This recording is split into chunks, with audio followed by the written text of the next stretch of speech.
Ibu Bapak, saudara-saudariku yang dikasihi oleh Tuhan, Shalom. Selamat berjumpa kembali dalam Renungan Harian Katolik Paroki Tomang, Jakarta. Hari ini hari Jumat, tanggal 7 Maret tahun 2025. Tema renungan kita hari ini adalah dipanggil untuk bersukacita. Ibu Bapak, saudara-saudariku yang dikasihi oleh Tuhan, tahun yang lalu saya mengalami ada seorang bapak datang kepada saya dan kebetulan saat itu baru selesai Hari Raya Paskah. Dan bapak ini ya sambil mengucapkan selamat Paskah kepada saya, juga bertamu ya mengunjungi saya di pastoran. Dan dalam obrolan bapak itu berkata kepada saya, "Romo, saya sungguh sangat gembira karena masa Prapaskah yang telah kita lalui, yang telah saya lalui, masa Prapaskah tahun 2024, itu sungguh-sungguh merupakan masa Prapaskah yang penuh rahmat bagi saya. Saya sungguh sangat bahagia dan sepertinya itulah masa Prapaskah tahun 2024 adalah masa Prapaskah yang paling menggembirakan hati saya." Lalu saya pun bertanya kepada bapak ini, mengapa masa Prapaskah yang baru saja kita lalui itu sangat menggembirakan dan sangat membahagiakan hati bapak?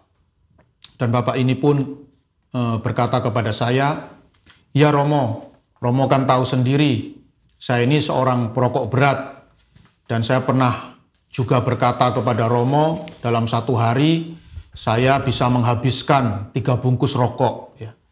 Dan pada masa Prapaskah yang baru saja kita lalui, saya membuat komitmen dalam satu hari saya hanya boleh merokok itu hanya boleh habis 1 bungkus saja, tidak boleh 3 bungkus seperti hari-hari yang biasa. Ya. Dan itu betul-betul saya hayati sungguh-sungguh, Romo. Dan akhirnya ya selama masa Prapaskah itu setiap hari saya hanya menghabiskan 1 bungkus rokok. Dan 2 bungkus rokok yang bisa saya hemat itu ya harga 2 bungkus rokok yang tidak saya belikan rokok itu saya hitung ya selama 40 hari itu. Dan ternyata jumlahnya lumayan, Romo. Jumlahnya itu 1 juta lebih.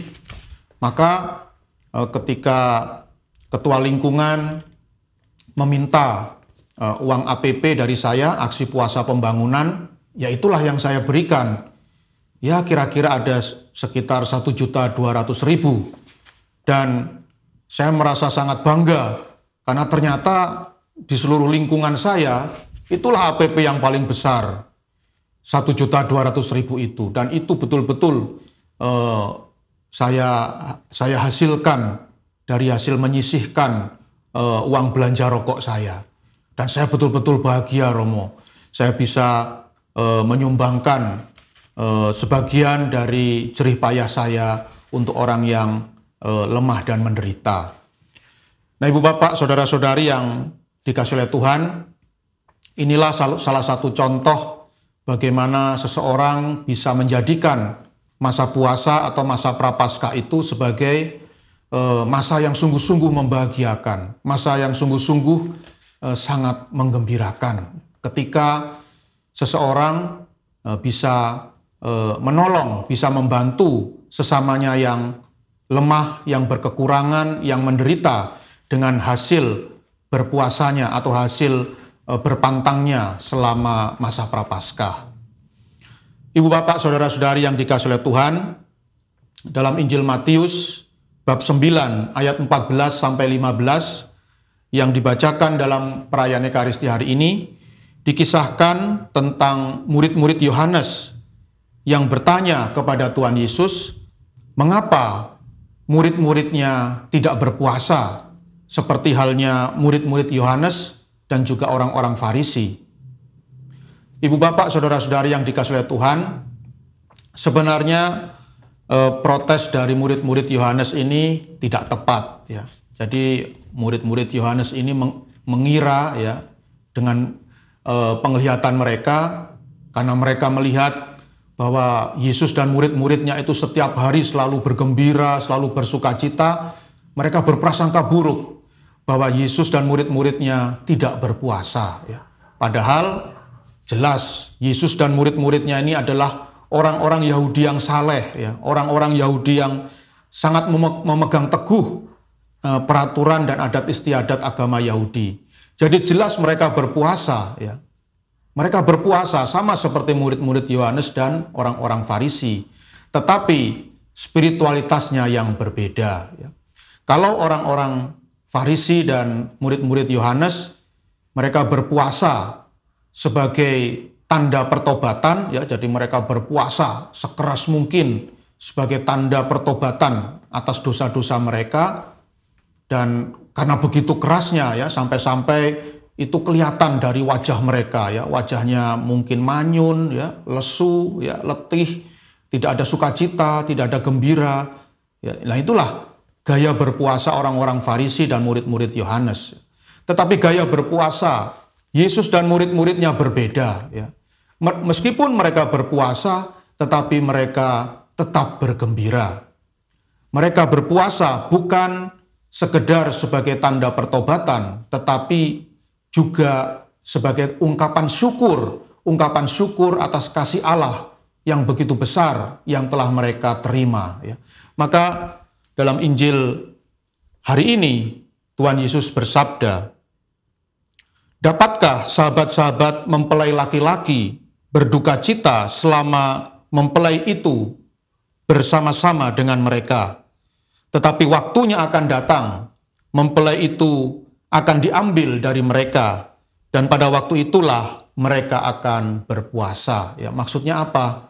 Maksudnya meskipun para murid Yesus ini berpuasa, tetapi mereka tetap harus bergembira. Mengapa? Karena Allah ada di tengah-tengah mereka, karena Yesus ada di tengah-tengah mereka, dan tidak ada alasan bagi murid-murid Yesus ya untuk tidak bergembira, untuk tidak bersukacita. Ya.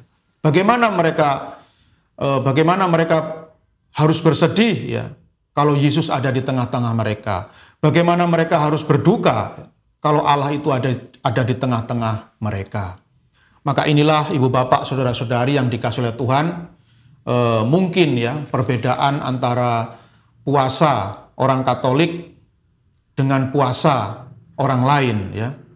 Puasa pengikut Kristus dengan puasa bukan pengikut Kristus itu spiritnya berbeda ya.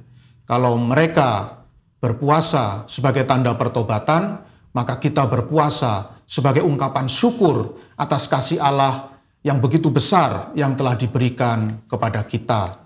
Oleh karena itu ibu bapak, saudara-saudari yang dikasihi oleh Tuhan, mungkin baik kalau kita juga meneladani bapak yang saya ceritakan tadi ya.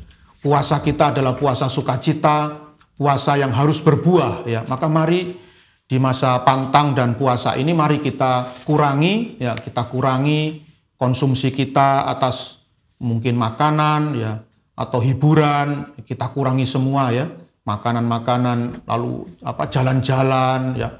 Lalu segala kesenangan kita kurangi, dan hasil dari pengurangan itu boleh kita sumbangkan kepada mereka yang miskin dan menderita melalui aksi puasa pembangunan. Itulah puasa sukacita, itulah puasa yang berbuah. Semoga Tuhan memampukan kita untuk menjalani masa Prapaskah ini dengan hati yang gembira. Tuhan memberkati.